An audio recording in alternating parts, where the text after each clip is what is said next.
Good morning. I'd like to welcome everyone to the 12th meeting in 2013 of the Local Government and Regeneration Committee. As usual, can I ask everyone to ensure they've switched off mobile phones and other electronic equipment, please? We've received apologies from John Wilson for this meeting. I welcome Mark MacDonald, who is substituting for John Wilson today. If we could move on to agenda item 1, which is to decide whether to take item 5 on the agenda in private. Are we all agreed? Thank you very much. The second item on the agenda today is consideration of a negative instrument entitled Aberdeen City Electoral Arrangements Variation Order 2013, SSI 2013/115. We have a paper from the clerk setting out the purpose of the instrument. The Subordinate Legislation Committee determined it did not need to draw the attention of the Parliament to this instrument. Do members have any comments on the SSI? Mr MacDonald. Only to remark, Convener, that like you as a former member of Aberdeen City Council, this is an issue which does seem to have been around for an awfully long time. In fact, probably since the boundary changes took place in terms of multi-member wards. So it's pleasing to see it making progress, slow though that has been. Thank you, Mr MacDonald. I won't go into the history of all of this. Are we agreed not to make any recommendations on the SSI? Thank you very much. I'm very grateful for that. Agenda item 3 is public service reform and local government, strand 3, developing new ways of delivering services. Today we will be taking evidence from the Auditor General and the Accounts Commission. So I'd like to welcome John Bailey, Chair of the Accounts Commission for Scotland, Caroline Gardner as the Auditor General for Scotland, and Anthony Clark, Assistant Director of Audit Scotland. You're all very welcome. Can I ask if you want to make any opening remarks? Yes, Bailey. please, Convener. Thank you. We thought we would share the opening remarks so that you have the sound of more than one voice to lighten your day a little. If I may, I'd like to start with a brief scene-setting introduction before Caroline gives you a short summary of what a recent audit work has told us about public service reform. Firstly, there's a growing consensus that significant change is needed in the design and the delivery of public services to respond to the rising demand due to demographic change and public expectations and the deep-rooted social problems that affect many parts of Scotland at a time of diminishing resources. Now, the Accounts Commission and secondly, the Accounts Commission and the Auditor General have published a number of reports recently that concern the development of new ways of delivering services, such as Scotland's public finances addressing the challenges and arm's-length external organisations, ALIOs, Are You Getting It Right? And then thirdly, our recent work on community planning partnerships also gave us useful insights into the opportunities, the challenges that are presented to public bodies when redesigning services to secure better outcomes, improve service quality and make the best use of scarce resources. Caroline. Thank you. We know that public service reform isn't easy, but it is essential given the context that John has just set out. A consistent theme across our audit reports is that better partnership working and new models of service delivery present an opportunity to deliver better outcomes for communities across Scotland. But this will require a number of important things to be got right.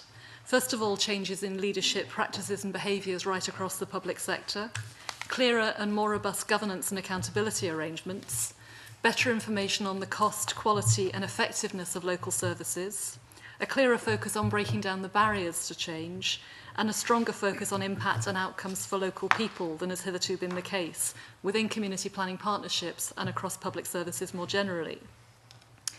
Our recent work on community planning partnerships has shown both opportunities that public service reform and improved partnership working offer to deliver better outcomes, improve the customer experience and secure the best use of resources. But important barriers can get in the way of delivering change and improvement. These need to be either broken down or overcome to make the progress that's needed. So what we found through our audit work, there are several things we found that I think may be of interest to you. Firstly, new approaches to delivering services need to be designed with the user in mind, because local people potentially have an important part to play in service redesign. But if that potential is to be realised, public bodies will need to get much better at engaging with local communities and service users. As we said in the report, Improving Community Planning in Scotland, there's a long way to go before services are truly designed around communities and the potential of local people is, to participate and shape local services is realised.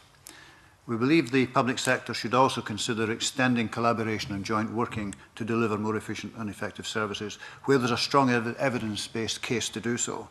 This may involve looking at alternative providers, including local communities, developing shared support service arrangements and integrated approaches to delivering frontline services. And strong local political and officer leadership is going to be key to realising any benefits as soon as possible. Shared services or partnership approaches are not always the most appropriate model of service delivery.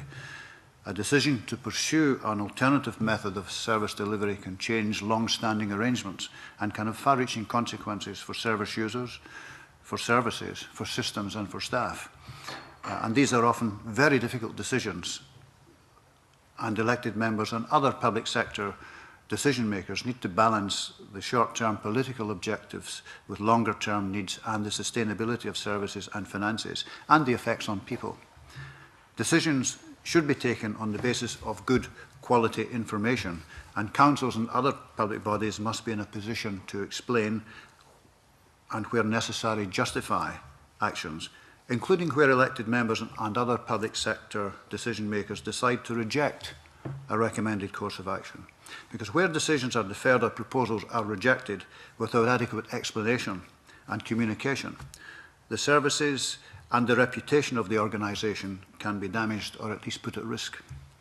Technology presents important opportunities to rethink radically how public services can best be delivered, how technology can improve the efficiency and effectiveness that public service needs to form an important, the effectiveness of public services and needs forms an important strand in the debate about the future shape and the role of public services. And there is scope to improve how information is collected and shared among agencies in Scotland. NHS bodies and councils use different information systems, for example, and this limits their ability to deliver joined-up responsive services. That lack of consistent approach to information sharing can also limit effective joint working. Barriers include different data definitions, different security systems, and inconsistencies in systems used within sectors are also problematic. More could be done to provide incentives to deliver savings across sectors rather than solely setting efficiency and improvement targets for individual bodies. There is the potential to save more and to secure better outcomes by bodies working together across the whole system of service delivery.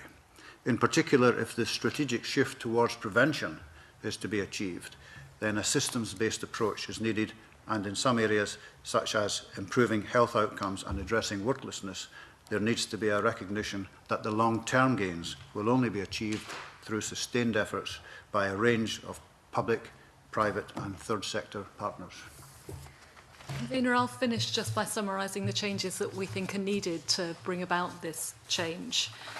First of all, the Scottish Government needs to encourage more collaboration and remove the barriers, real or perceived, to joint working across public services.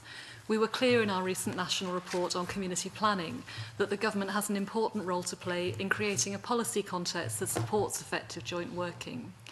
It needs to effectively discharge its duties under the 2004 statutory guidance on community planning to promote and encourage it and to use it as the overarching framework for public service reform in all of its functions by developing joined-up policies, performance frameworks and indicators. Some progress is being made. We highlighted that the Scottish Government has recently re-emphasised the central role that community planning should play in driving public service reform, but we also reported that the broader reform agenda doesn't always appear joined up when viewed from a local perspective. Strong governance and accountability are paramount if the significant changes that are needed are to be delivered, especially when the risks facing the public sector are increasing because of reduced budgets, increased demand and cost pressures, and the process of managing change itself. NHS boards and councils need to ensure they're assessing and managing the risks and have got strong joined-up information to support the decisions they're making. That's why we've highlighted the need for strong shared leadership at both national and local level. Our report sets out how a virtuous cycle of continuous improvement in community planning can be achieved. The principles that we set out there of clear improvement priorities, effective resource alignment, good governance and proper community engagement apply equally to public service reform more generally. We don't underestimate the challenges in making these changes, especially at a time of reducing resources. Strong leadership will be needed over the next few years as difficult decisions are made about the future shape and role of public services, and we hope our report will be a contribution to that. We're very happy to answer any questions from the committee convener. Thank you very much for that. I just wonder if you've maybe had a look at my questions that I've scribbled down earlier on, Ms Gardner, many of which you've covered already.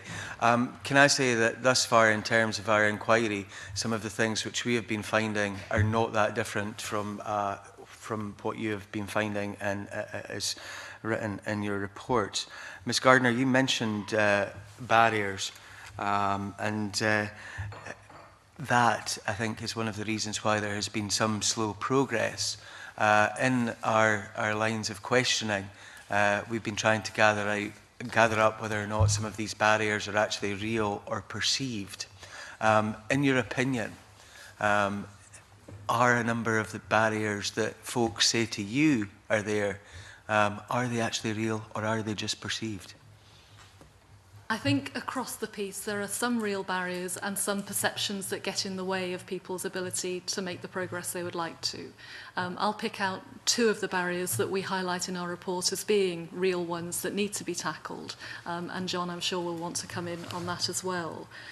In our report, we talk about, first of all, the accountability arrangements for the different partners involved in this, particularly the councils, which are obviously accountable to their local electorates and have got very well-developed arrangements for exercising that accountability within the council and externally through the democratic process, and the various central government-related bodies, which again have different arrangements themselves.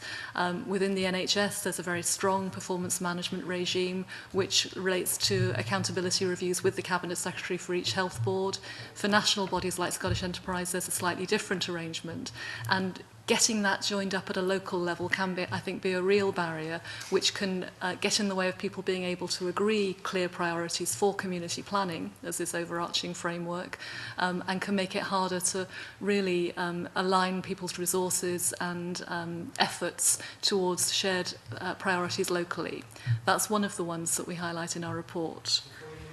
Second one, in terms of areas where there may be some better situations, better outcomes in that regard, has that happened because of stronger leadership and folks who are a little bit more flexible, the personalities rather than anything else? It's clear that where people have been very willing to engage in the process of putting together the partnership itself and the transparency about the challenges they're facing, the resources they've got available, the priorities they're signed up to, that has helped. And at the same time, the different accountability arrangements that are in place can still make it harder than it otherwise would be to really sign up wholeheartedly to making community planning fulfill the aspiration which goes right back to the statutory guidance from 2004 about being that overarching framework for public service reform. Come in with the second one. I've got two supplementaries. If they're not on this subject, I'm going to be cutting you off, guys. Mr. Stevenson first, then Mr. Pentland. Given that real change will always start off as heresy, let me be heretical. Isn't strong leadership the problem? In that you will only get real change if the people in an organisation change. And if you have what is perceived as strong leadership, first of all, people will devolve responsibility for change to the leaders and feel inhibited in making change because the leaders are sending strong messages. Now, it may be a language issue as much as a real issue, but I just invite you to comment. Can I start, Karen? If I may say so, it's a very interesting question. It's one that has... People say it's an interesting question. It's, well, I say that from a considered point of view because we've debated this issue at some length back at base. And there are inevitably several aspects to it. Can I back off from the specific for a moment because there's a bit of context. It does seem to me that if for example, you're looking at a community planning partnership or some other liaison, the first stage would be for somebody somewhere or a team of somebody's to determine what it is they're trying to do, what are their aims, and then articulate that so it's agreed, then put in measures that recognise the success, but also put in measures and processes that hold each other to account for the achievement of that. Now, if you then compare that statement I've just made to what's happening on community planning partnerships, that's not happening just now very, very clearly in our evidence thus far. The determination of aims is the outcomes, for example, are sometimes less than they might be. There is no effective, in many cases, holding to account within the partnership for performance for each party's performance, because the real job, if you like, in inverted commas, is somewhere else. And that aspect goes to the very heart, I think, of leadership, because if there were leadership, those things would be identified, they would have a common aim, a common purpose, a vision, and the mechanisms would fall in behind it, and you would all start marching towards the top of the hill. John Pentland and Margaret Mitchell. I think Anne McTaggart has a question on similar lines. Yeah, thanks, Convener. I would have asked it later. Really, it's to drill down about the community engagement aspect of it. Could we expand on that? Yeah, do you want to take that, Caroline? I'll follow you. Okay. Community engagement we see as critical. We find, for example, in council's performance that engagement varies across the country, and it's something that we're very keen to see developed in a much stronger way than is currently the case, because it helps obviously to identify the true aims of that local area. I don't know, I think Anthony might want to say something too, Carol. Do you want to say something? I just want to make a couple of points, if I may. I think we found a very mixed picture around consultation and engagement in our CPP audits. Often there are very good examples of individual public bodies doing very good and thorough consultation, but we found less evidence of consultation and engagement taking place across a partnership. That said, the 3 CPP audits that we did recently, a strong sense that across the 3, people were taking seriously the notion of engaging more effectively with communities and thinking very carefully about how their local service delivery arrangements, how the local planning arrangements could be used to better understand the needs of specific communities, either geographical communities or particular kind of client groups with a special interest. So it was a very mixed picture, but I think we got the sense that the direction of travel was positive, but still a very long way to go. Okay. John Pentland, please. Thank you, Chair. I'm just wondering, the panel, if you believe that being accountable for shared services does in itself create a barrier to respond to the shared service agenda. And how would you convince that, those people who want to participate, that it's perhaps a window of opportunity rather than a problem? Perhaps I could start with that. I think we've had many discussions, obviously, about shared services among the back at base again. There's a particular point I think is worth making here, and that is that I don't think we start with shared services. We might end up with shared services as the choice of approach, but we start one stage back from that with options appraisal. What is the best way of achieving the service we've decided we want to have, and how do we do that best? And then one of those choices is shared services. Now, but if it's done in that way, it seems to me that those who have selected it as the way forward are already sold on the idea rather than somehow it being some kind of imposition. And that, to me, helps to remove part of the barrier. But inevitably, with shared services, there are casualties, and I think that's part of the problem with shared services. Another part of the barrier is, of course, the very clear human problem of individuals or bodies having to cede control. If you go into partnership with somebody, you've then ceded control of part of your patch in return for some control over their patch. And that very human problem of ceding control, it can be very difficult to overcome. Okay. Good morning. Both in the written accounts, Commission evidence, and also in the opening remarks from John Bailey, then there was a statement from the Auditor General, for example, growing consensus, there's a growing consensus that significant changes needed in the design and delivery of public services for various reasons. Is there a consensus at delivery level? I would say there is. I think talking to people across public services, there's a real sense that we've got this mismatch between falling resources for public services for the foreseeable future, rising demand and rising expectations from all of us about the things we want from our public services, and real recognition of those deep-seated inequalities and social problems in parts of Scotland that we really haven't made progress on tackling. I think there is a consensus that we need to do things differently to really make an impact on that and be able to square the circle. And that there is much more that can be done by public services at a local level working together than working individually.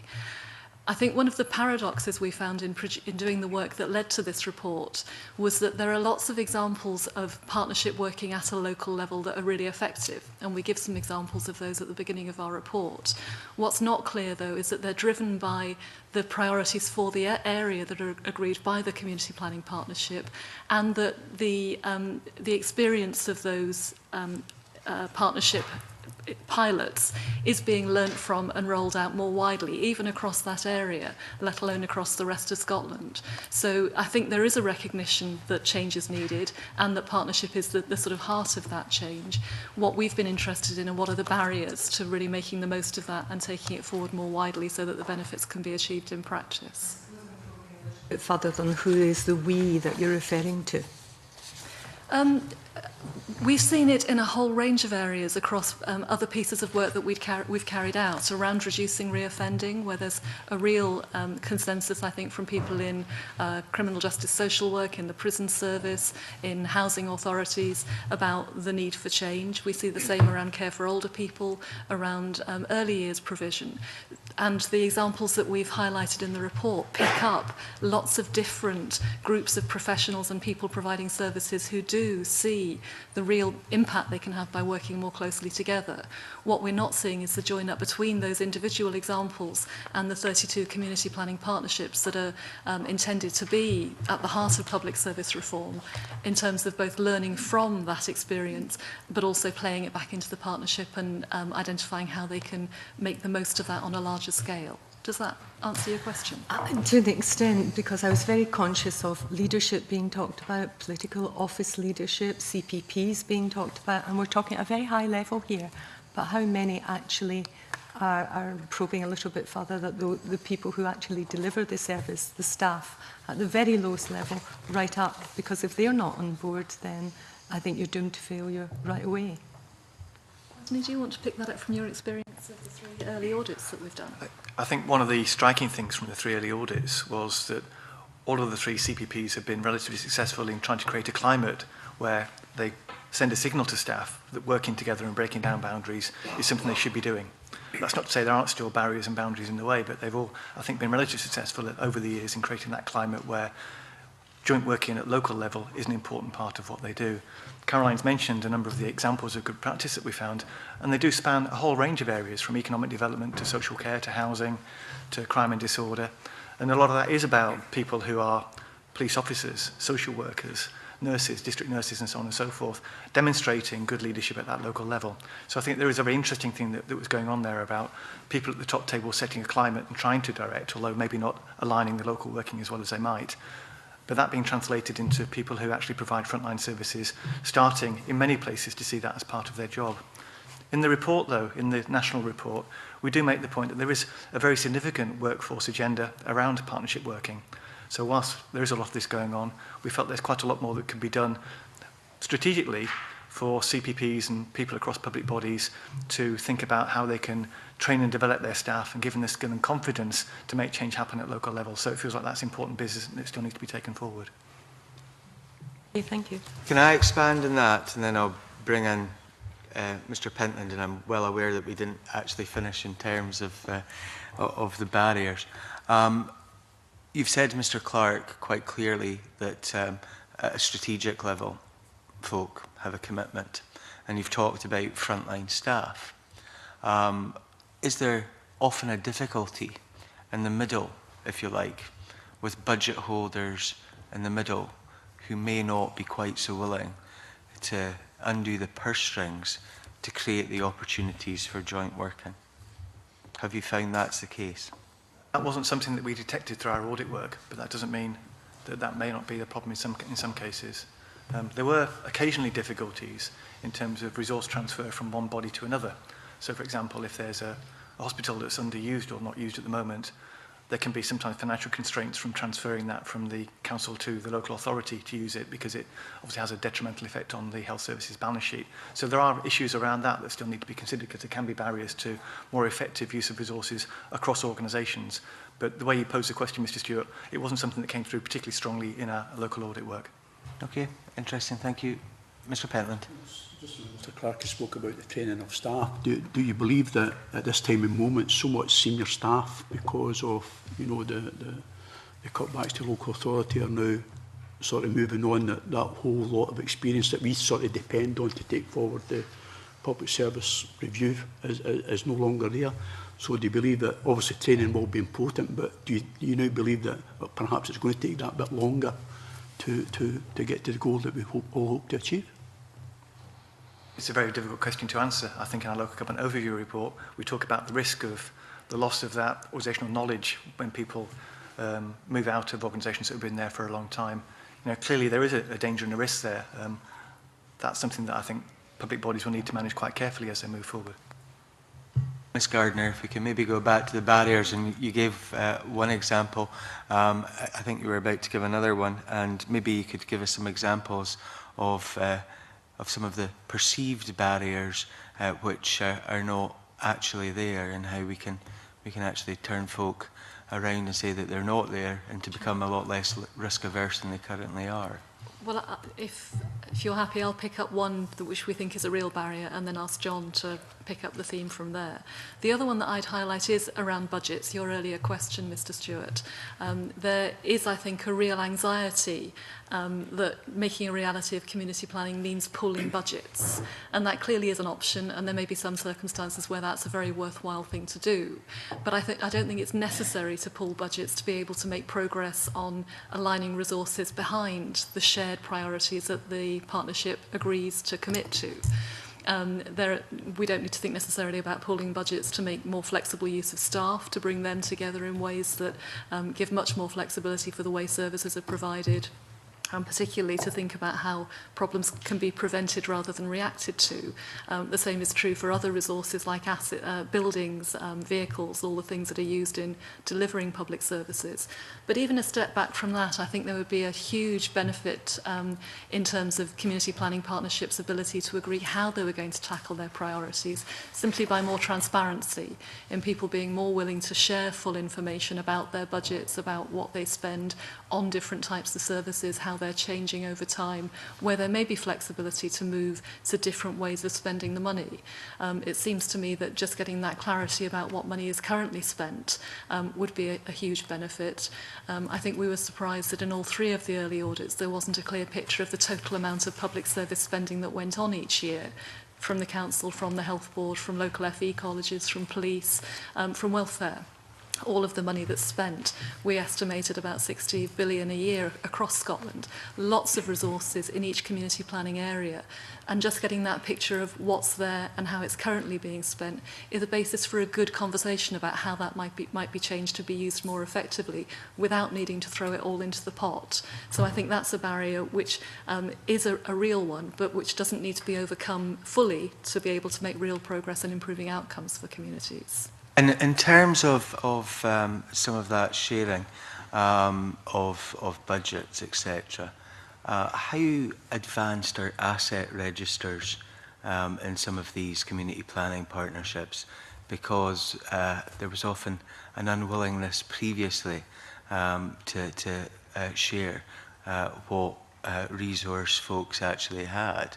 And, you know, one of the things which we have found is where assets have been brought together. I think probably the best example is in West Lothian Civic Centre, where a number of public bodies are working together in one building, and barriers have just gone because folk are at desks right next to one another. How advanced are we in terms of those asset registers and CPPs? I think it varies across Scotland. We know, for example, in the NHS in Scotland now, there's much better information than there used to be, not only about what assets NHS boards own, but about their condition and the maintenance backlog, which allows better decision-making about sharing assets, moving into shared premises, looking for those opportunities. The same is true for local government, and John's better placed to talk about that than I am. Getting the asset registers for the individual bodies is a key first step. But then again, just as part of the process of building the community planning partnerships agreement on what it wants to achieve and how, getting that information into the open, sharing it, testing out, you've got a building there, we've got one nearby, we know that ours needs lots of investment to bring it up to scratch. Is there something we could do more flexibly? Is a key part of the process where there's room to go much further without needing to transfer ownership or transfer money to take it forward. I think Caroline's pretty well said it all. I know that councils over the last several years have looked at their asset registers more closely, but there's still a way to go. It's very patchy around Scotland. One of the reasons they've had to look at it is, of course, with the declining activities in some areas, they're ending up with surplus assets, and there's a question there about what to do about them. Are they genuinely surplus, or are they just something that's not used just now? And there are all those kind of issues as well. So the asset registers as such are a bit patchy. I don't know if you want to fill in on that, Anthony. The only point I was going to make in a CPP context was we saw some quite interesting appetite for what you might call total place type activity, where the CPPs were very interested in trying to do collective mapping of what resources they have, whether they're underutilised or overutilised, and we saw quite a lot of interest in that in the 3 early audits that we did.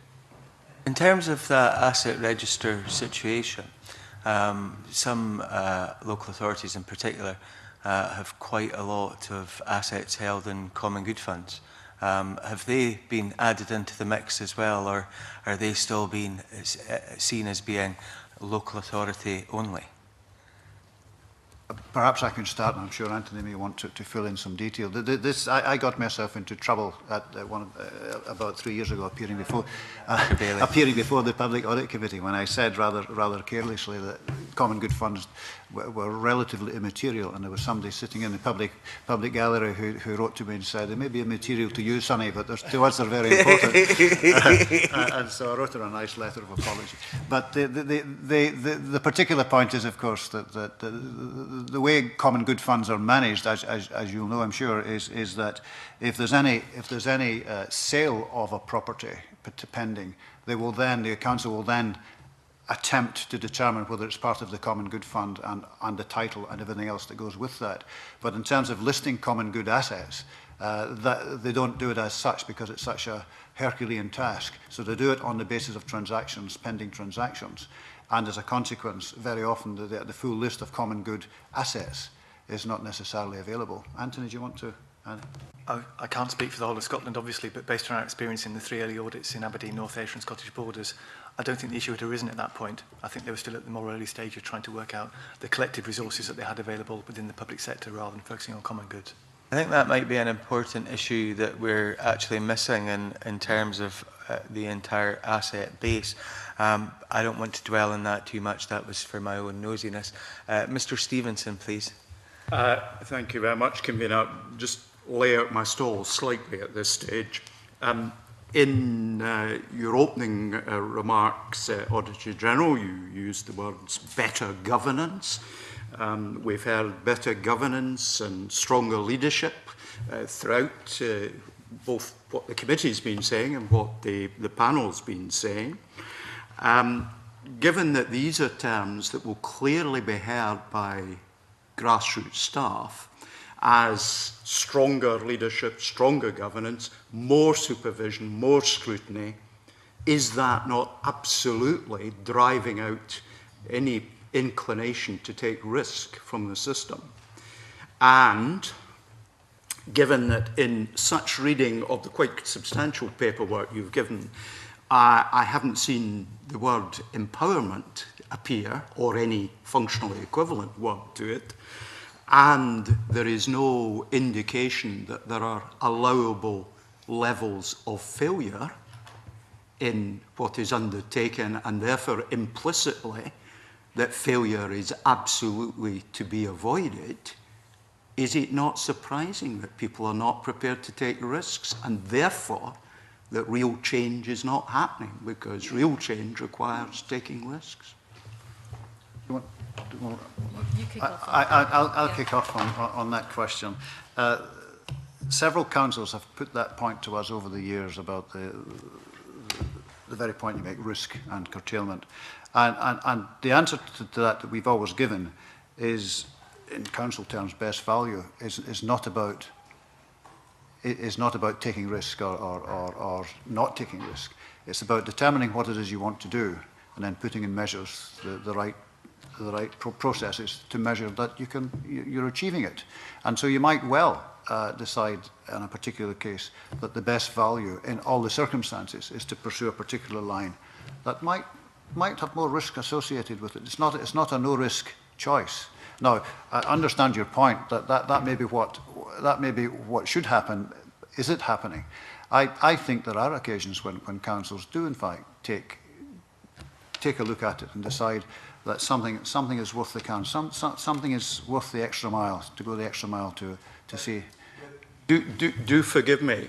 I think part of the point I would seek to make and put to you is that not all risks are at the outset identifiable. That therefore, if the language that is being promulgated is about stronger leadership and stronger governance, then the inclination of the people who are actually doing the work in the front line is only to do within the scope of what can be identified, and to drive out innovation, which in and of itself increases risk and increases the risk of unknown risks emerging during the course of an activity. Would it not be the case that it would send strong signals to people if we actually had targets for failure that said, we will not proceed unless the failure is, and I choose a number absolutely arbitrarily because you can't really do it simplistically in this way, that 5% of your activity can be unproductive, can be from failure, as long as there are no adverse outcomes for people, you manage the consequences of failures, and you document and learn from these failures. Whereas the whole process of what is in front of me and what I otherwise know, none of that discourse is there. And is that not absolutely fundamentally why it's always easier to let someone else do the heretical changes that bring with them the risk of failure? I think councils are in the market for innovation. They're being exhorted from all sorts of places, including internally, that they're having to come up with all sorts of radical new ideas in terms of delivering services. And I do think there is quite a lot of interesting discussion going on in councils about innovation. The other aspect, one example I might draw your attention to in the context of risk, is a recent report on capital investment in councils, which did show that while we needed better monitoring to review progress of the project as it went, nobody expected every penny to come out, the final figure to come out at the figure of the project. That's just not realistic. There was a proportionate approach to it, and if it went over a little, that was not a major problem because there were contingencies built into these things. So I think the monitoring of capital investment projects is quite a good example of big sums being spent and being monitored, but inevitably, as you say, other contingencies start to materialize as these projects go on. I think the important thing is in identifying that there are risks, it's important then to put in processes to manage the risks rather than say we're not going near any risk. It's more important to manage it and have a process that enables you to do that. Two final points before I hand back to the convener, perhaps. Would you regard it as a warning sign if in auditing what's going on you saw there were no failures, because that would indicate that risk was dominating consideration, a front-up consideration of risk was dominating and eliminating things. And secondly, fundamentally, I keep hearing talking about the leadership. You know, councils is a perfectly proper thing to say. But at the end of the day, that this focus in the language of change on the supervision, the monitoring and the governance, I just don't see where people in the front line are getting the message. They seem to be getting an opposite message, that actually we want them to take risks, and within measured and acceptable levels, they will be rewarded for taking the risks, not penalised when some of them don't work. And is that not fundamentally, until we energise all the people in the front line, we can energise the management as much as you like, it will make no difference. I'll make a brief comment and allow Caroline finally to speak on this. I think she's very keen to speak on it.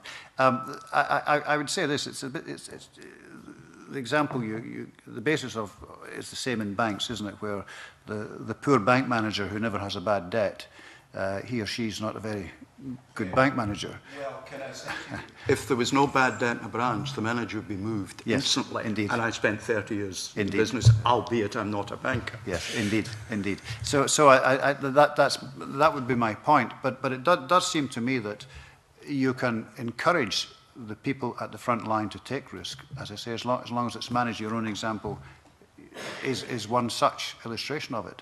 I'll allow Caroline to speak. I know she's dying to. I think it's a really important point, and it's very important that we're clear that when we talk about strong leadership, we mean clarity about what people are trying to achieve and not how they're trying to achieve it. We make the point a couple of times in the report on community planning that for many community planning partnerships still, the single outcome agreement that sets out what they're trying to do is so wide-ranging that actually that there aren't any priorities within it. And that makes it very hard for people to know what their organisations are signed up to doing and what latitude they've got to think about better ways of providing services, of moving staff around, of spending budgets differently, of sharing things between them. I think there's a real trick to the leadership about this, of getting the absolute clarity of vision and direction for what you're trying to do, going through the things that are needed to make sure that staff and local communities are genuinely part of that discussion and are committed to it, and then having the freedom to think about what works best on the ground for making it happen, while still being accountable for the results they achieve in doing that. It's also really important that we don't give the impression that audit is there to catch people out doing things wrong. That's an easy impression to have. We know that people take audit seriously and we'd be sorry if they didn't. But what we're not looking for is an absence of failure. We're looking for people taking reasonable decisions and then monitoring. Are you looking as a positive sign for the presence of some failure? I think which is a distinctly different approach. You're absolutely right, it is, and I think we don't have any sort of rule of thumb that says 5% failures or anything else is a good marker that we're having. But equally, we do accept that things will go wrong if people are truly committed to reforming public services, and what we're interested in is whether their planning was reasonable, whether their monitoring of progress was reasonable, and whether they learnt from the lessons of all of that. And there are good examples of audit helping to move that forward, I think. Would you be prepared to think in terms of, in future, positively looking for failure and commending appropriate small levels of failure as indications of good behaviours within organisations? Because if you, perhaps as auditors, took a lead on that, we might start, because this will take a long time to change frontline sentiments. May I be permitted a final short response? Our overview report says, it's said it for several years, that those councils that put best value at the centre of everything they do are well placed to handle the pressures that we now face. Now, best value is not about getting the cheapest price. Best value is about getting the best price and getting the best value out of the particular transaction or out of the particular project. So it's a balance of quality and quantity. Staff understand that. Well, I think I'm probably finished. It's a good point. I take the point, and that's a question of training and communication as much as anything. I have to be honest and say that from some of the evidence that we've had lately, it's not just frontline staff that require training in that front. Mr. MacDonald. Stealing my thunder there, convener. I was going to say, do you get the perception in terms of best value that it is not just frontline staff, but often senior management and sometimes at a higher level than that, who don't quite grasp the concept of best value not being fundamentally linked to price, but also I think that elected members have got a long journey to travel in that regard as well. And what would you see the role of Audit Scotland and the Accounts Commission in terms of trying to help improve the understanding of what best value actually is all about? There's several points to that. The first is the initial and basic holding to account that we do with the assistance of Audit Scotland. And that in itself points up the kind of point I was just making a moment ago. I think the other aspect is to find ways of communicating, particularly with elected members. We all know how busy they are. We all know the multi-agenda they're having to live with day and daily, and best value is only one of many things they have to deal with.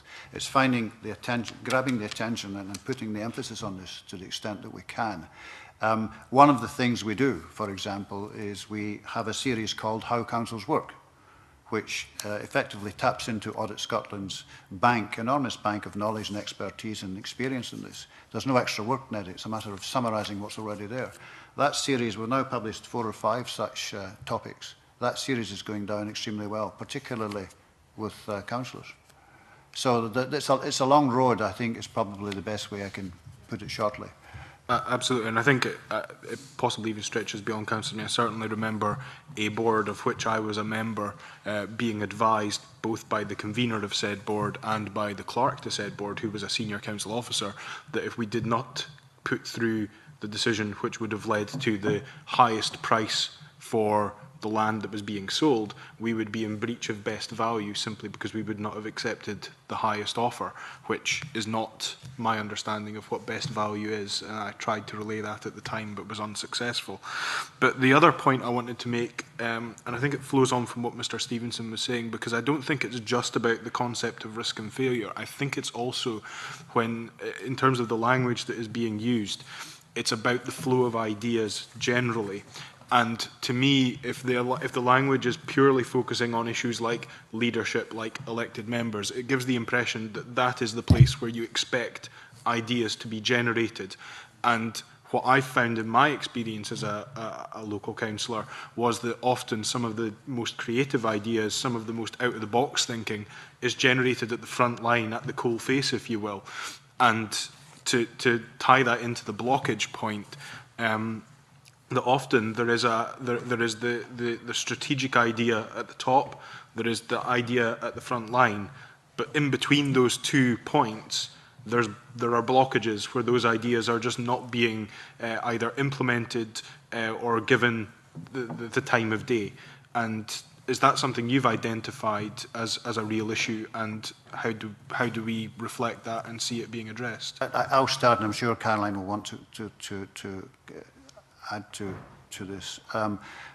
I would say good leadership includes the ability to foster an atmosphere that generates the kind of activity you're talking about at the front line. In a sense, I'm almost playing back what Mr. Stevenson said a moment ago, but I would say that's part of good leadership.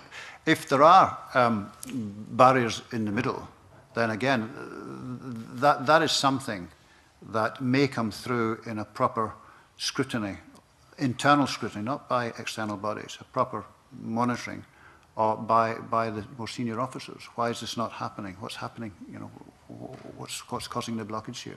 I mean, I can think of an example. I won't name the example because it runs the risk of identifying individuals, but of an idea which was generated by an officer working in the front line, which was passed by a committee because elected members took up that idea, and which within 12 months a report was coming forward to ditch said initiative because it wasn't being actively promoted by 3rd and 4th tier officers, despite the fact that it was a very good idea. It just wasn't being actively promoted. So that's, you know, an example, yes, in figurative terms of what I'm talking about.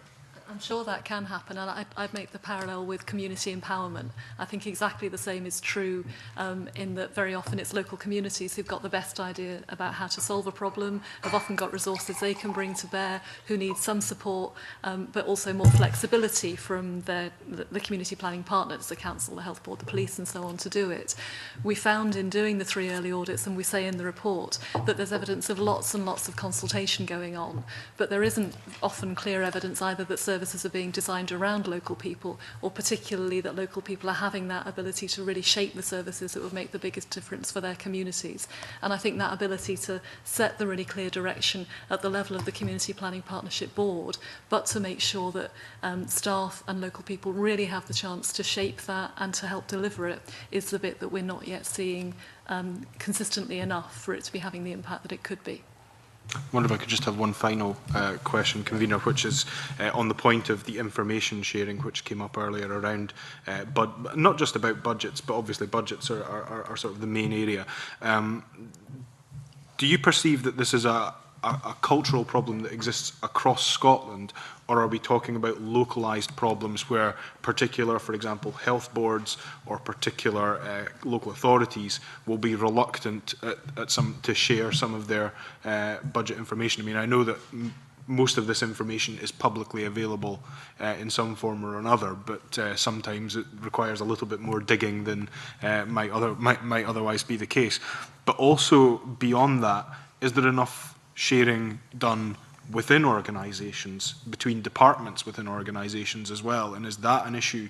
There's not just necessarily duplications between different bodies, but sometimes there are duplications within public bodies that just aren't identified because the budget sharing isn't done internally to the best that it could be. Who wants to go for that one first? I'll have first kick if I may. Thank you, Convener. I think you're right. I think that there is just, first of all, a sort of culture of openness about resources within organisations and across them that would really make a difference to this. And we're all familiar with the sorts of pressures that can lead people to be a bit cagey with their own resources for fear that they will lose some of it. And that's one of the things that I think the leadership that we're talking about needs to really demonstrate matters and to model doing themselves. I think, though, there are some particular tensions, particularly at a time when resources are falling across the piece. For example, if we think about the care of older people in future, we know there are opportunities to both improve care for older people and to reduce spending by moving money from acute services into more community-based services, getting out of the cycle of emergency admissions for some older people who aren't best cared for there, who are more at risk and who break down the sorts of support that they might have at home. But nobody thinks that acute hospitals aren't already under lots of pressure to keep up with the demands on them that turns up in A&E and can't be turned away. So being able to enter into that debate about what it is we're trying to achieve, how we manage the short-term pressures as well as shifting resources for the longer term is a tough thing to do. And again, that's the sort of leadership we're talking about, not micromanaging on the ground what happens, but demonstrating that there is a commitment to sharing information about budgets and activities and pressures that let better decisions be taken in future. But presumably, Mr. McDonald, because I've got a list. Presumably, part of the reason we would encourage sharing information, obviously, is to prevent duplication of expenditure. Have you made any estimation at all within the sums that you were speaking about earlier of the money that is being spent across agencies in Scotland of a percentage level that you could identify as being a likely duplication in terms of duplication of spend? I'm not sure it's possible to do that because it varies so much in individual areas and individual services. It is something that we look at through particular pieces of performance audit work for both me and the Commission and jointly, and we often find significant levels of opportunity to cut out that sort of duplication, but we haven't got a figure for Scotland as a whole, I'm afraid. Thank you. Margaret Mitchell first, then Stuart McMillan, then John Pentland, and then Anne McTaggart, please. Mrs. Mitchell. Yeah, I've raised the whole issue of frontline in the delivery of services because I do perceive it as a huge barrier. And even in your opening statements, I don't think that came through. As the discussion has progressed, then there seems to be a recognition of that. But we're still talking about clear leadership. We're still talking about a vision of where we want to go, more openness and transparency.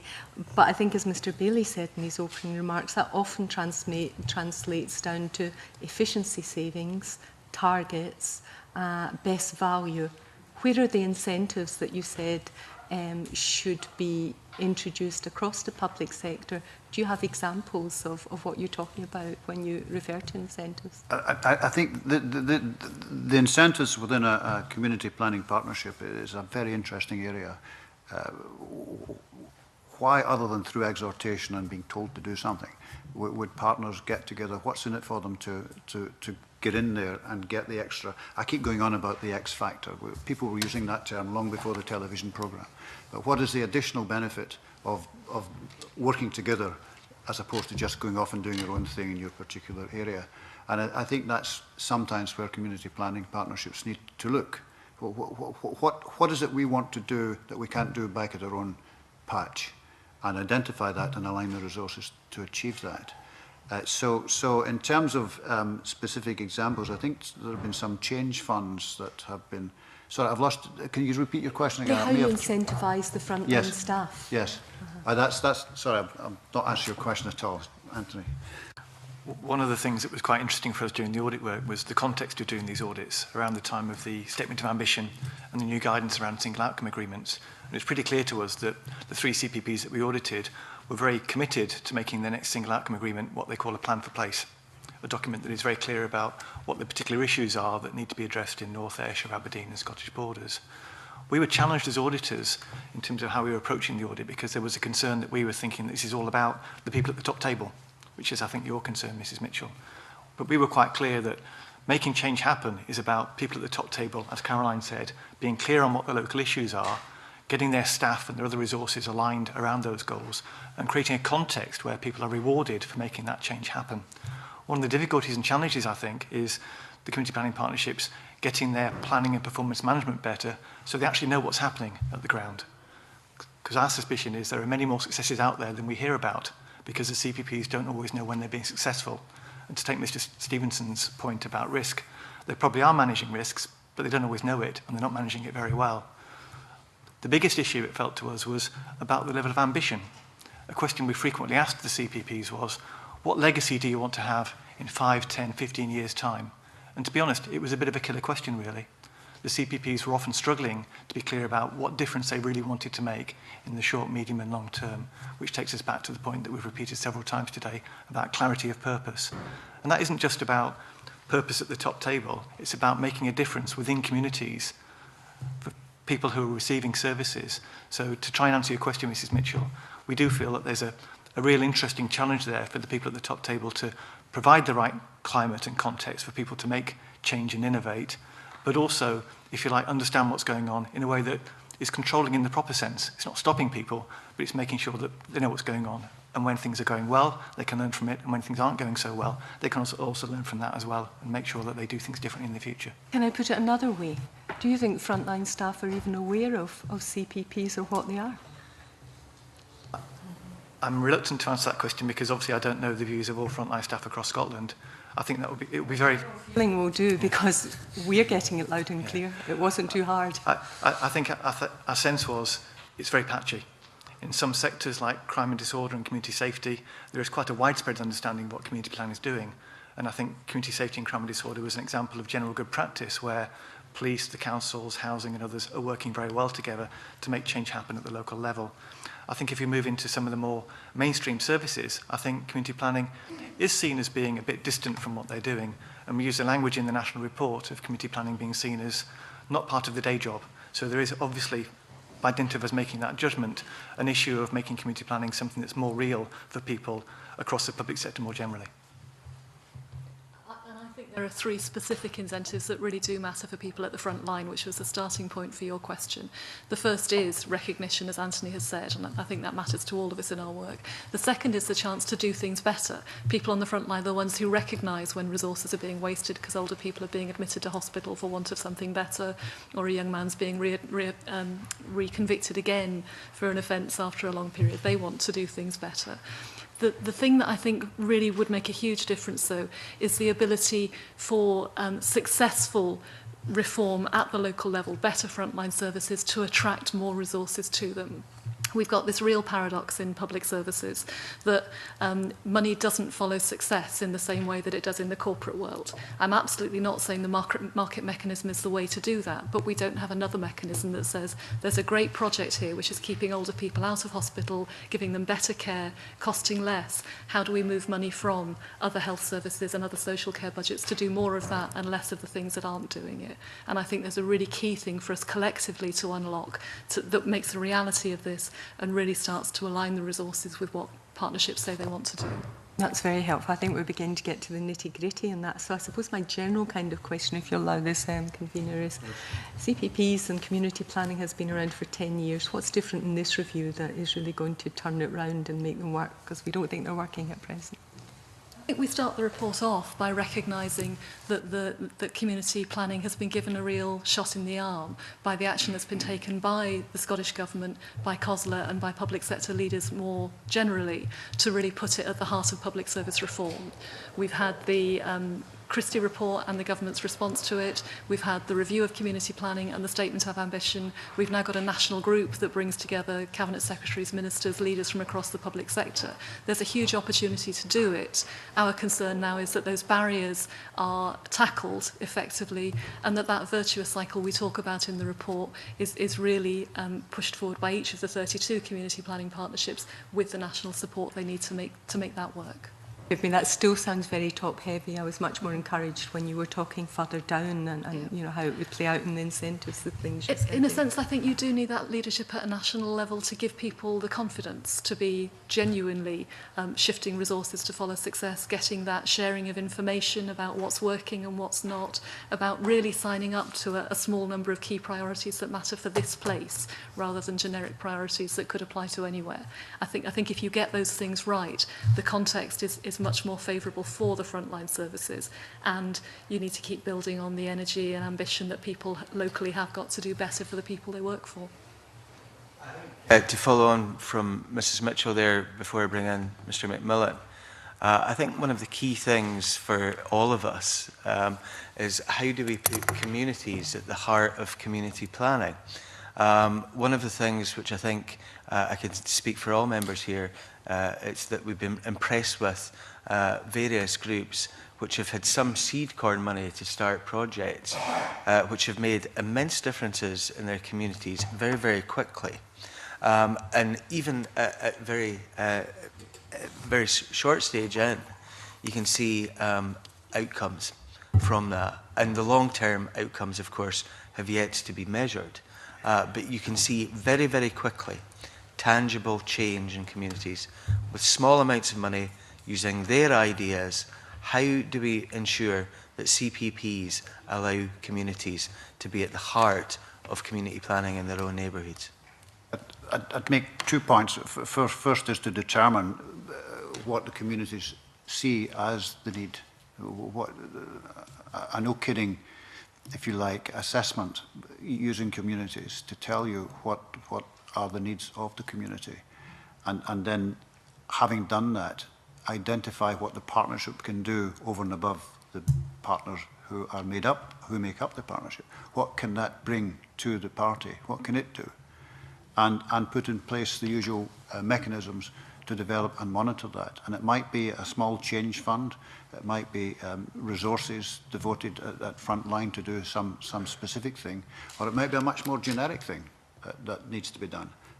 But the stages would be identify the need, decide whether it's something the partnership can bring parties together to achieve, and then put in place the usual mechanisms to measure and monitor and lead it. So in terms of the audit work that you've done thus far in the 3 CPPs, how many of those CPPs have those change innovation funds which are available for local communities to access into?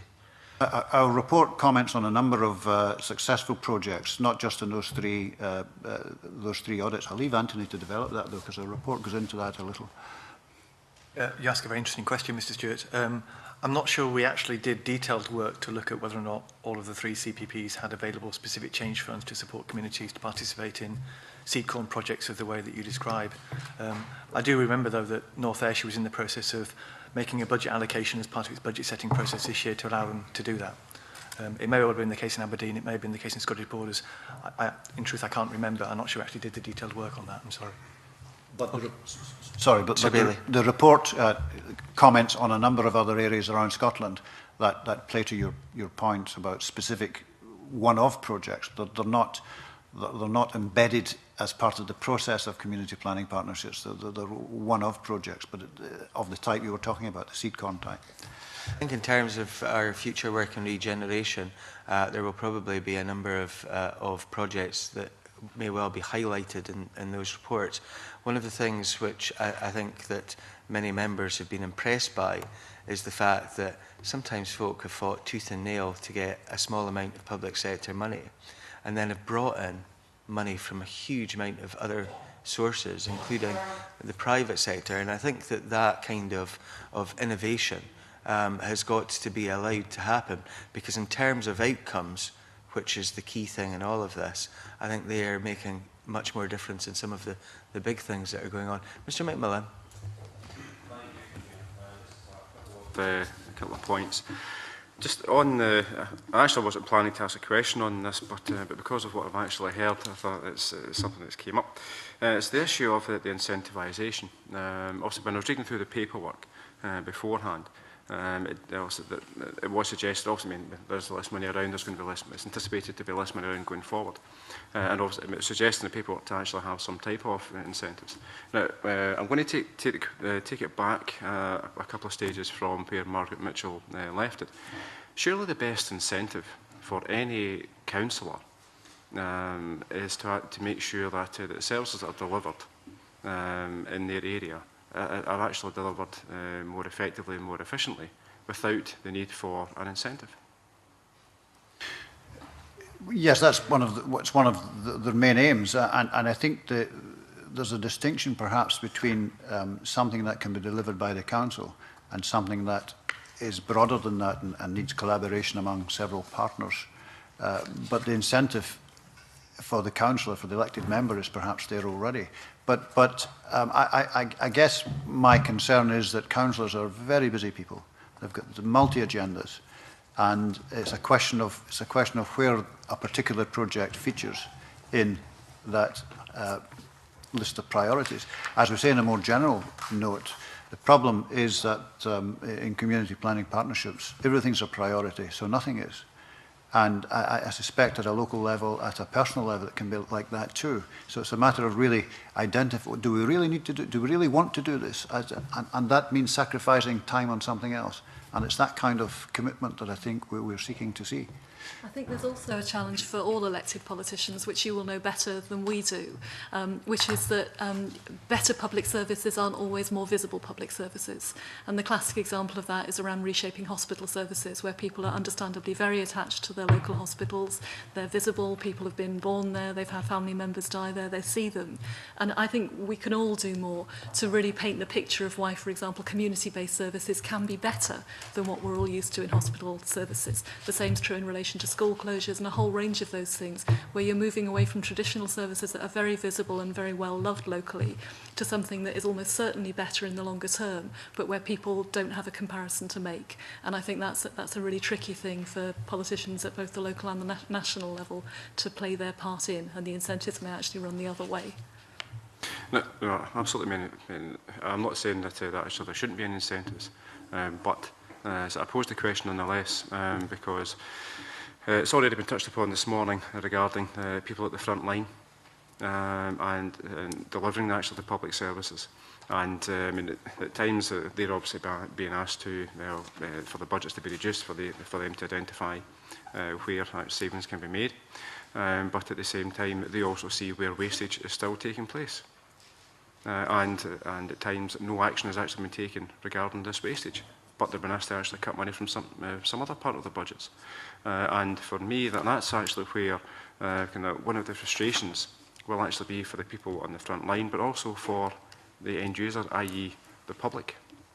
and this is where, in terms of certainly councillors, but also in terms of the community planning partnerships, I would suggest that it's actually it's important for them to really listen to those who are delivering the services on the front line, as compared to what we have heard already in terms of potentially strong leadership, and that the message actually not getting down to further levels. I would agree with your general point. I'd also perhaps add that sometimes when wastage is not spotted, it's a failure of performance information and performance management. And we've been banging on about this collectively for a number of years now. The need properly to have comparable information that for example, if you take roads for a moment, that's a relatively straightforward example in some ways.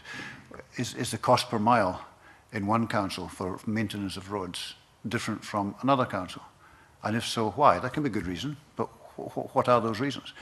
And that kind of comparability, one council with another, it helps you starts to help you get into it. Now, we've been working with Solace over the last 2 years with the benchmarking project that you're very familiar with. That is now started, and we're watching closely to see how it develops in the families of 6 councils, comparable councils, and so on. That's a part of it, but that's only one example. If we have genuine comparability of data, then people have something to ask a genuine question about. It's not a question about data anymore. It's a question of what is the effect of this.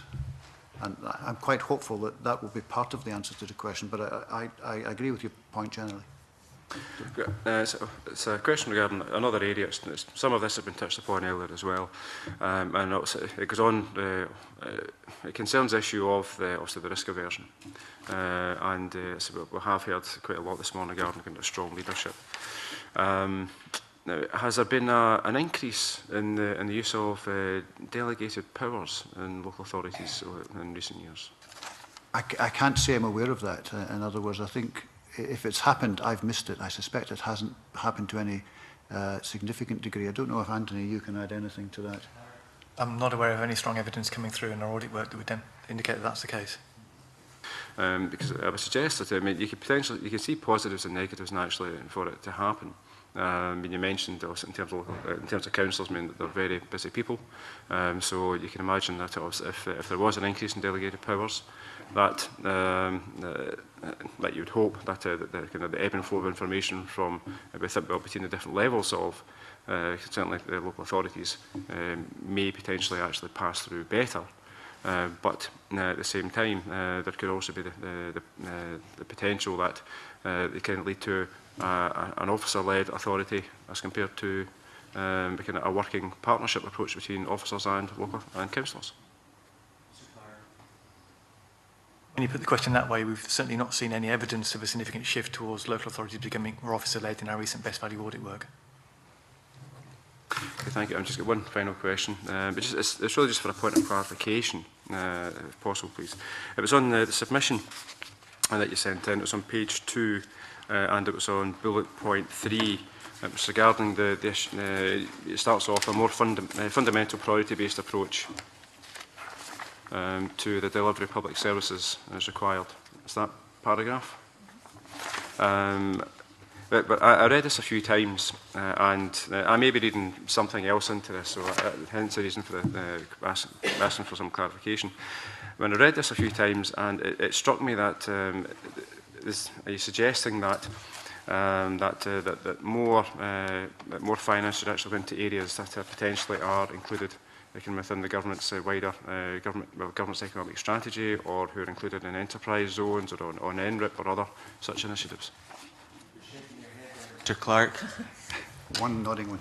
No, that's not what we're saying. What we're saying is linked back to the point in the report on community planning, which is saying that each community planning partnership as the key place for public service reform to happen should be agreeing where it can have the greatest impact, and resources should flow to those areas. That doesn't mean necessarily geographical areas. It could be a focus on early years or reoffending or physical activity, but agreeing what it is for this place that would make the biggest difference is what that's referring to.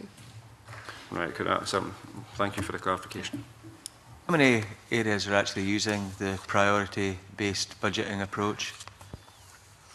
So that's a question we'll have to get back to you on, but I suspect not many.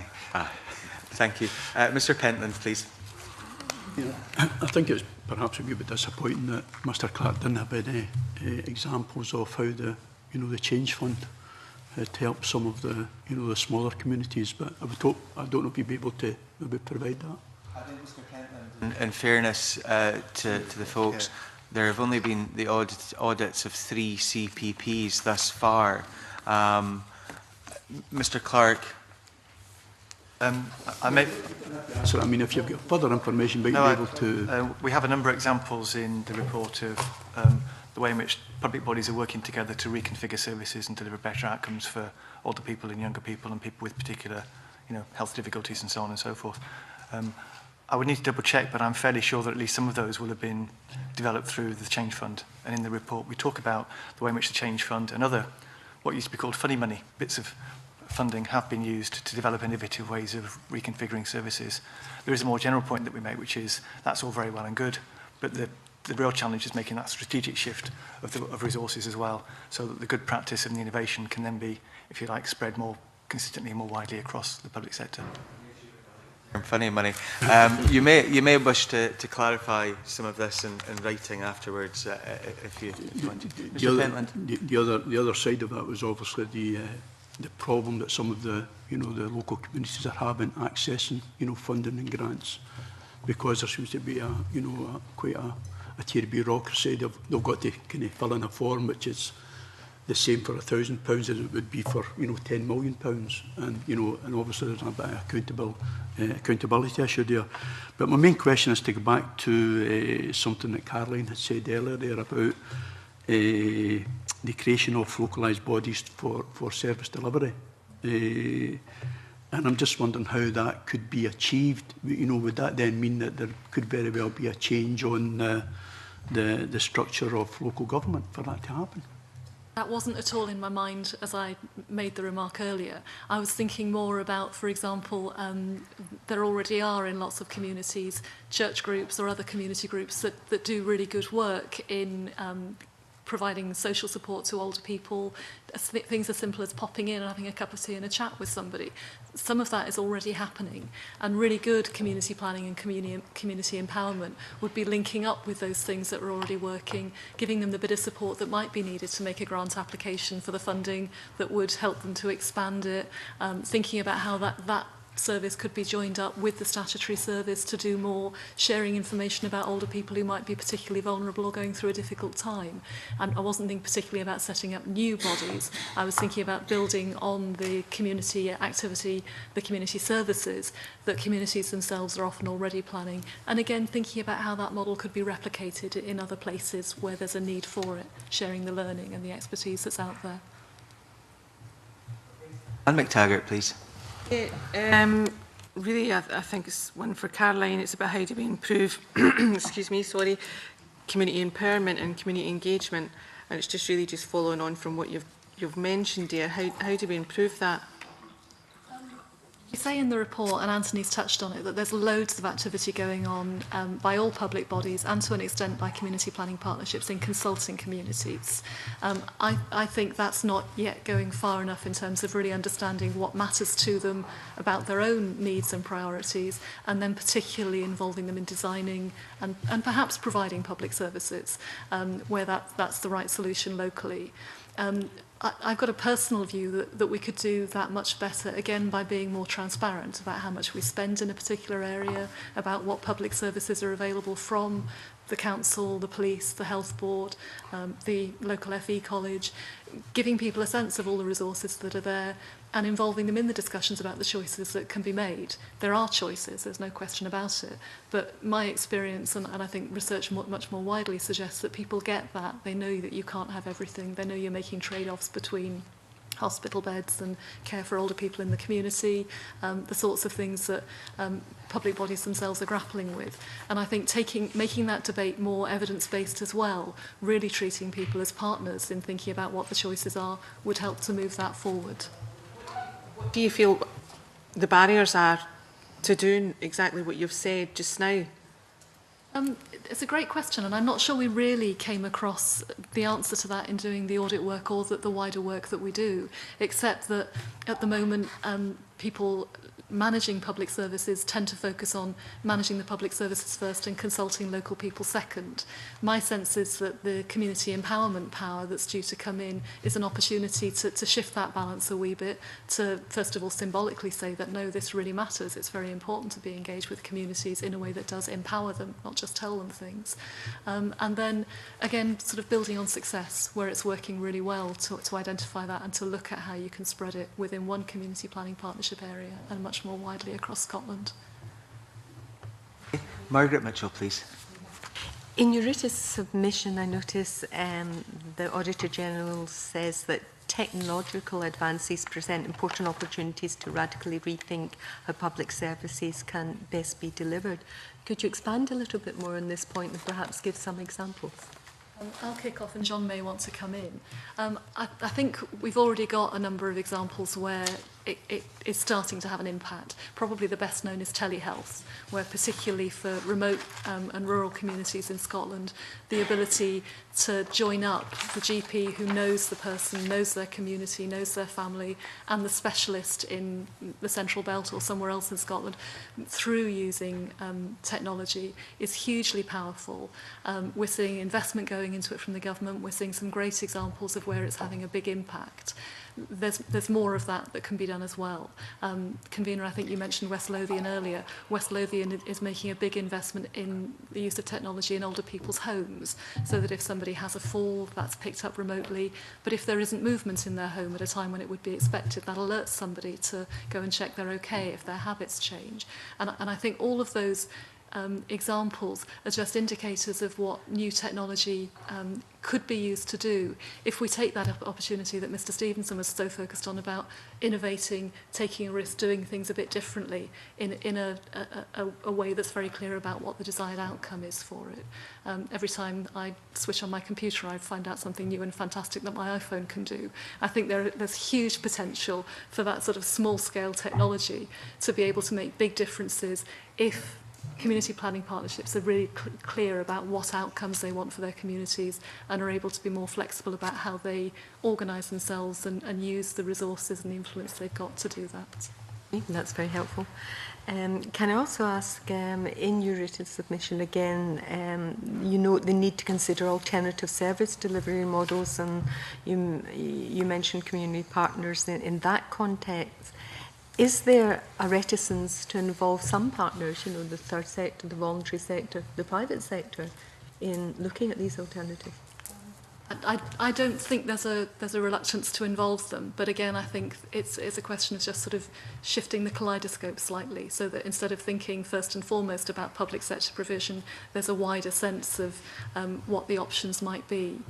John earlier, in talking about shared services, said shared services aren't our starting point. It's about option appraisal. I think that's true for an awful lot of things, not just for outsourcing back office services, but thinking about if our aim for this community is to reduce reoffending among this group of 100 young men who we know are caught up in the criminal justice system, then how do we do that using all the resources at our disposal, including the third sector?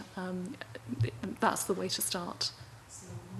Time being spent not option appraisal as opposed to automatically assuming we will be delivering this. Yeah. I'd find that simple okay, yes. That's very helpful. Thank you. Can I ask how much involvement there's been from the third sector in some of the audit work that you've carried out? What's the input been? It was an area that we recognised we need to develop further, to be perfectly honest, Mrs. Stewart. We did look at the extent to which they appeared to be participating in both strategic planning and also in some of the operational groups, but we recognise it's an area we want to develop a bit further as we take the audit forward, not least because of the community empowerment and renewal dimension of this work, but also because of the points that Caroline and others have made about the important role they can play in providing different and new ways of new services for people in communities. Thank you. I'm going to play devil's advocate a little bit here because we've heard many different things during the course of the evidence that we have been taken. I wonder if you have a view round about change itself in terms of legislation guidance and initiatives. Do you think that there have been too many changes in legislation and initiatives and guidance, and that maybe the public sector are not able to manage these changes? It's with some hesitation I offer to comment on that in some ways, because we must be careful not to stray into policy. But one of the things we have detected, I think, is that regardless of the facts, there does seem to be a perception at local level that there are a lot of changes happening and they're not necessarily joined up. Now, as I say, that's a perception. I don't speak to the reality of it, but that's something we do pick up, and we mentioned that in our report. Is there any specific areas where folks commented upon? I think a strong signal coming through was the CPPs were all at varying degrees of thinking through how they bring together health and social care integration with community planning, and obviously police and fire reform is both has a national and a local dimension to it, and they were all thinking through quite carefully how they take forward the community safety work that has generally been working quite well under the umbrella of community planning. Thinking more about the future in terms of health and social care integration for those that haven't already embarked in such courses, I would say. So they're actually future thinking. And are they future thinking barriers? Sorry, the point I was trying to make was the CPP audits were taking place at a time of quite considerable change and reform, not just in community planning, but in other aspects of the public sector. By definition, the CPPs were then all having to think through quite carefully how they deliver on the ambition of community planning being at the, if you like, the forum for taking forward public service reform. They were identifying some issues and challenges around bringing health and social care integration into the fold of community planning, and we're thinking through quite carefully how to make that joined up and well aligned. John Pentland. One final question from me. We have had various reports, showing that we need to change, we need to improve things, and it's been a long conversation, as you can well imagine. And I think you did mention earlier on there, Caroline, that if some of the things can improve things, the Scottish Government should be entering into more collaboration. And how do you feel, as we as a committee, the Scottish Parliament, could help to improve things? And, and probably from yourself, you gave us a report which identifies a lot of areas which, has that, allows us to have that conversation. But apart from that report, what do you yourself see as how we could physically improve things? We say in the report that the renewed focus on community planning is a real opportunity to move some of this forward, and we all think that's the case. Mr. Stewart was asking about whether there had been too much change in legislation. It's worth remembering that community planning has been in place since 1999 on a pilot basis. The legislation came in 2003. I think we genuinely think that the statement of ambition and the review is a big opportunity to pull together the national priorities and what's happening locally, and to take away some of those barriers.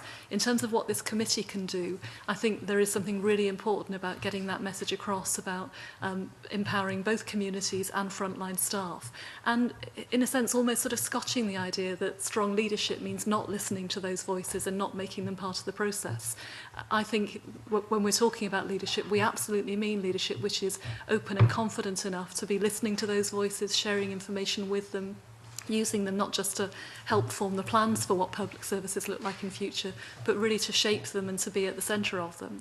And I think if this community can, first of all, focus on that message, on the opportunity of the new legislation around community empowerment and regeneration, and some of the barriers to that happening, that would be a real step forward, a personal view. John? I don't think I can add anything that would say different things. I agree with everything Caroline said. I think there's a general awareness issue, and this committee, I think, is part of a big part of the generation of that awareness, both within Parliament, but of course more, outside as well. I think there's a really big issue here. It's quite interesting, just as an aside almost. We, of course, do media work with most of our reports. The media never picked up on any of the national, any of the community planning work at all. It's not on the radar. So there's an issue there as well. It's just not something that is generally recognised in the populace as something that's important. Mr. Clark? Really nothing to add, to be perfectly honest. I agree with Caroline that sending a signal that communities and frontline staff are very important would be very, very helpful. Stuart Stevenson. It's kind of just a footnote to the whole thing. In the 1930s, the chief engineer of Vauxhall Motors was a guy called Lawrence Pomeroy. And he said, if you have to measure a change, you probably haven't made one. Would you agree that CPPs fail the Lawrence Pomeroy test? I think it's fair to say that there's a lot of good work going on in CPPs, and it depends what you mean by measurement. Big changes, of course, stand out, and that's the point your source was referring to. I do think there are less big changes that are perhaps sleepers, that it takes a few years to really come home as a benefit. The best example of that I can think of off the top of my head would be prevention, where today's prevention doesn't come home to roost for 10, 15 years, a generational change. And so, but in the meantime, you've still got to measure the activities that are being invested in that prevention. So it's perhaps time for us to wake up to the prospects of change from CPPs. Sure, please. In your initial sort of findings of the 3 CPPs that you've looked at, you've talked about inconsistent leadership, whereas you're always talking about strong shared leadership is where we want to get to. How do you stop local government always being looked at as the leader and having this genuine shared leadership? I think there are several issues there. The first is that, for example, I think it was, well, let me start with the statutory position. As you well know, councils had the duty to lead the partnership development, and of course that then has meant that they've been associated very clearly with it. I think I'm right in saying it was Scottish Borders, where it's actually a committee of the community planning partnerships, a committee of the council. So that goes one stage further. How you stop it? I think you stop it by the awareness, by all the things we're talking about, by making sure that there's proper capacity building within the community partnership. You also do it with properly defining what it is you're trying to do. Capacity building within. Yes, for example, the National Community Planning Partnership Group that Caroline referred to earlier has a major role in addressing improvement and capacity building within the CPPs, and is currently addressing how best to do that. And it's aided and abetted by the Improvement Service, so we're working hand in glove with them on this. Of capacity building, I'm unclear what's meant by that. Oh, I think it's, for example, the ability to work as a partnership. They need to identify the rules of engagement. Then you get into budget setting and all the other things we've been talking about. But it starts, for example, with a proper understanding of why they're there. It doesn't mean you bring all your responsibilities from your own organisation into the partnership necessarily. It may be that you bring those where the partnership can make a particular difference. And it's that capacity to think and act and deal with other people and seek control sometimes. Back to first principles, the wood from the trees, that kind of idea. Back to first principles? First principles, trying to see the wood from the trees, be focused on what you're trying to achieve, i.e. the outcomes. Yes, and it's that, and there's a general capacity and trust building needed, and there are all sorts of techniques that Improvement Service and others can help as part of that journey. The statement of ambition says that community planning partnership boards have to act as genuine boards with all of the accountabilities and behaviours and so on that implies. Most of them aren't at the moment. We say in the report that we think they're focused on putting structures in place and building relationships, not most of them reaching the point of having that clarity about what the wood looks like and where they want to get to and how they'll bring their resources and influence to bear to do that. And I think taking those next steps is what would really make a huge difference in that way. And the accountability to commit to doing it and to hold each other to account for it is really at the heart of getting it to work. Okay. Finally, we've come across, during the course of our recent inquiries, a number of cases of very good practice. How do we ensure that this good practice is exported throughout the country where it fits, of course, because it's not going to fit everywhere. How do we do that? Perhaps I can start, and Caroline and Anthony may want to come in with their own points. It does seem to me that we, the external scrutiny agencies, have a part to play in that, for example, by publicising them, by letting other partnerships know of good practice. We talked about technology a moment ago. It does seem to me, again, that that kind of thing is very easily communicated around the country if people are aware that it's being done. And that kind of, after all, that's a virtual forum that's there all the time. And it's that kind of thing that I think is part of the capacity building to which I referred. It's taking a proper interest in what's going on in the community planning partnership rather than necessarily being restricted to what's going on in your own body. And it's identifying the extra that it's bringing and publicising it. Want to add to that, Caroline? Yeah, I mean, I think as human beings, we tend to focus much more on problems than on what's working. I think we could do much more to celebrate success, and I think perhaps particularly in Scotland, we could do more to celebrate success. I think if the committee's report can highlight those, maybe thinking about linking in to the National Community Planning Group, which John's referred to, which has got that steering role for partnerships across the piece, and thinking about how we can use new technology, as John said, to really communicate those, demonstrate why they're good, and help people to think about how they can learn from them without needing to take a sort of cookie-cutter approach would be fantastic.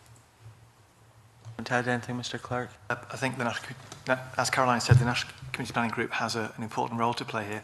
There's also networks of community planning managers that have an important part to play as well. The Improvement Service, Scottish Government, many people I think have a part to play in terms of making sure that the things that are working effectively are people are made aware of them, and then they start to adopt them more widely.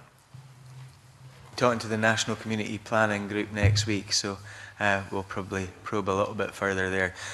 Can I thank you very much for your evidence today? I think it was very useful. If I could suspend this meeting until 11:45 and then we move into private session. Thank you.